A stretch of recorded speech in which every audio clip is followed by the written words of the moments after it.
First book of Samuel, chapters 23 to 27 today, continuing the theme of Saul coming after David, despite the fact he says he's not going to do that.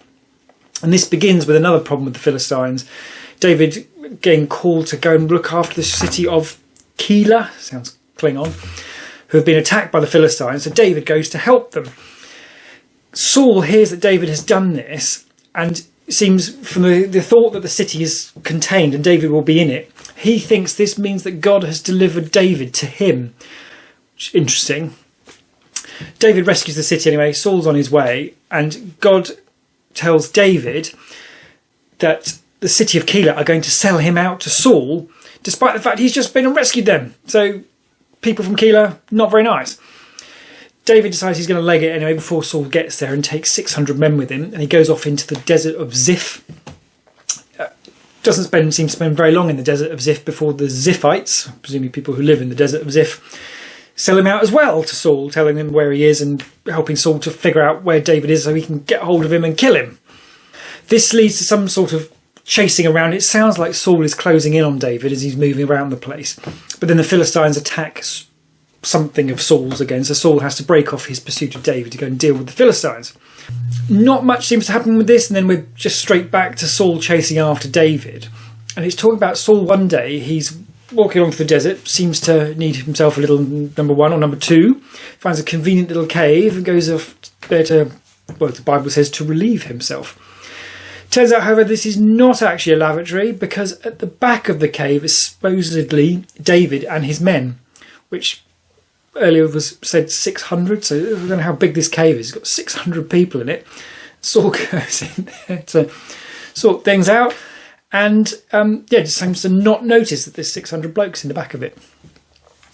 Anyway, David sneaks up to Saul while he's conducting his business. Given the time involved, I'm assuming this was going to be more number two for one. Cuts a bit off his cloak without Saul noticing sneaks back to his men, still without Saul noticing. Seems like David was some sort of ninja.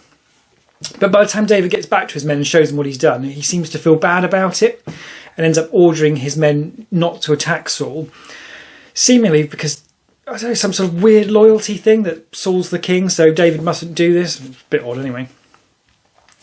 Saul then emerges from the cave, probably getting the fright of his life as David emerges after him, just shouting after him, "Hey, I could have killed you and I didn't. Here's the piece of cloth I cut off your robe whilst you were in the middle of your thing that you thought you were on your own for."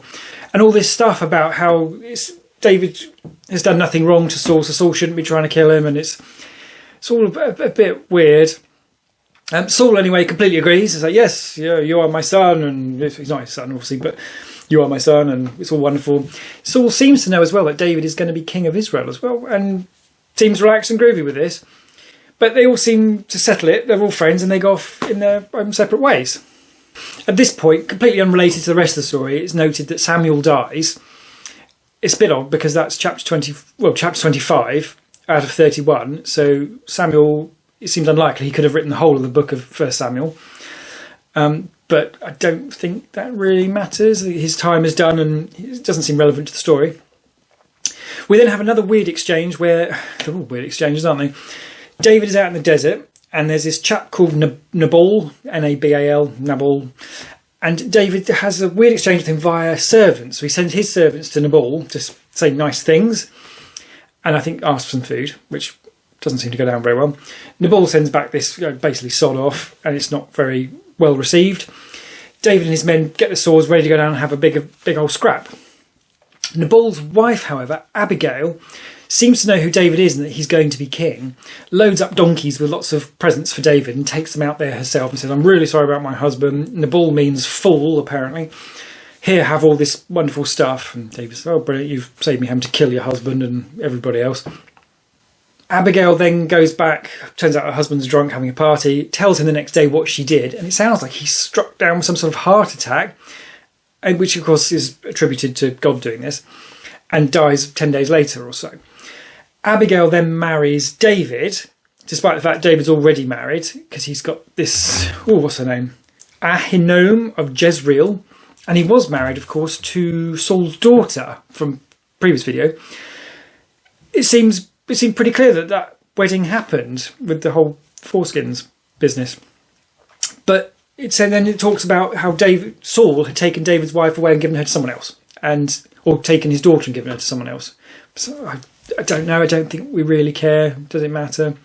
Maybe it matters, but it's difficult to worry too much about it because it's a bit weird, so we'll just move on. It then randomly sort of cuts to sounding like Saul is after David again. And David sneaks up on him again, and this time Saul's asleep in the desert, and David just manages to walk straight up to him, has a go at Saul's guards. So I could have just walked up and stabbed him in the head. You've even got a spear right by his head, so I can stab him with it. Saul wakes up, is that you, my son? And it all seems relaxed and groovy, although it is admitted that Saul was coming to kill him. It's very confusing. They have the very similar chat to the previous one, and then go separate ways again. At this point, I'm just like, what is wrong with David? But then the very next line is it saying that the thought occurs to David that maybe Saul is going to kill him at some point. It's like, you think?